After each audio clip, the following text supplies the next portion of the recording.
The defendants in the dock held a position of responsibility or command in an extermination unit. Each assumed the right to decide the fate of men and women, and death was the intended result of this power and contempt.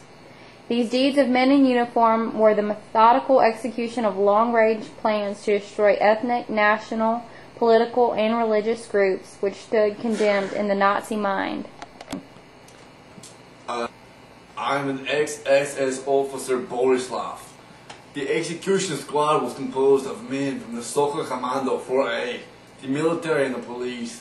When the men were ready for execution, Sokol Commando leaders who were in charge of these execution squads gave the order to shoot since they were kneeling on the brink of the grave and the victim fell, and they rolled at once into a mass grave. I have always used rather large execution squads, since I declined to use men who were specialists for shots in the neck.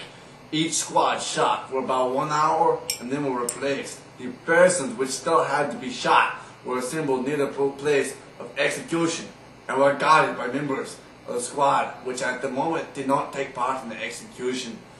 I also personally superintended the execution of Rostov, which was performed by means of a gas truck. The persons destined for death after their money and valuables, sometimes clothes also, had been taken from them, were loaded into a gas truck which held up 50, maybe 60 people. The truck was then driven to a place outside the town where members of my commando had already dug a mass grave.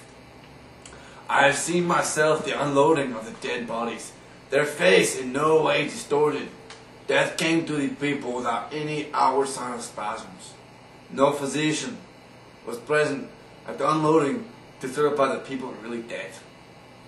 The lieutenant in charge, Lieutenant Becker, explained to the commandos that the work might cause serious psychological and physical injury to the ones who had the unloading.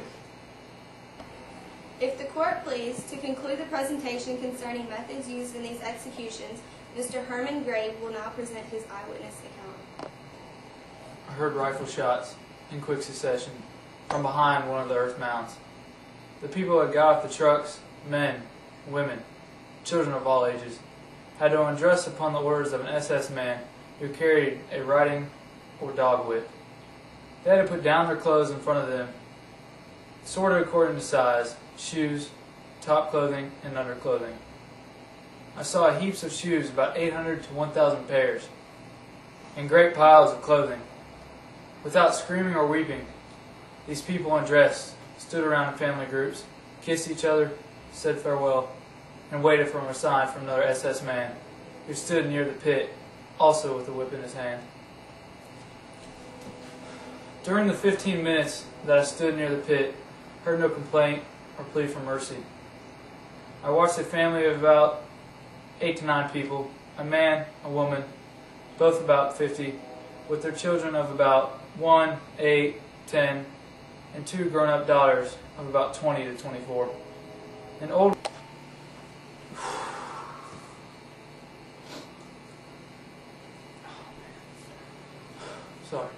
An old woman with snow-white hair was holding the 1-year-old child in her arms and singing to it and tickling it. The child was cooing with delight. The couple, they were bad. Tears were welling up in their eyes. The woman could not stop crying. The father held the hand of the boy of about 10 and was speaking to him softly. The boy was fighting back tears. The father pointed to the sky, stroked his head, and seemed to explain something to him. At that moment, the SS man at the pit shouted something to his comrades.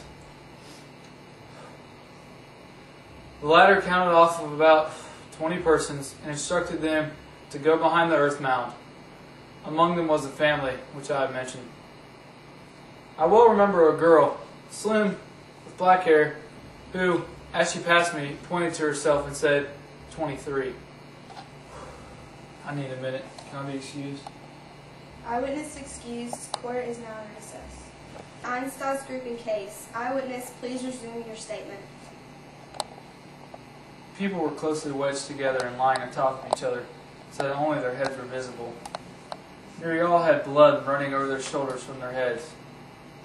Some of the people shot were still moving. Some lifted their arms and turned their heads to show they were still alive. The pit was already 2/3 full. I estimated that it already contained about 1,000 people. Genocide, the extermination of whole categories of human beings, was a foremost instrument of the Nazi doctrine.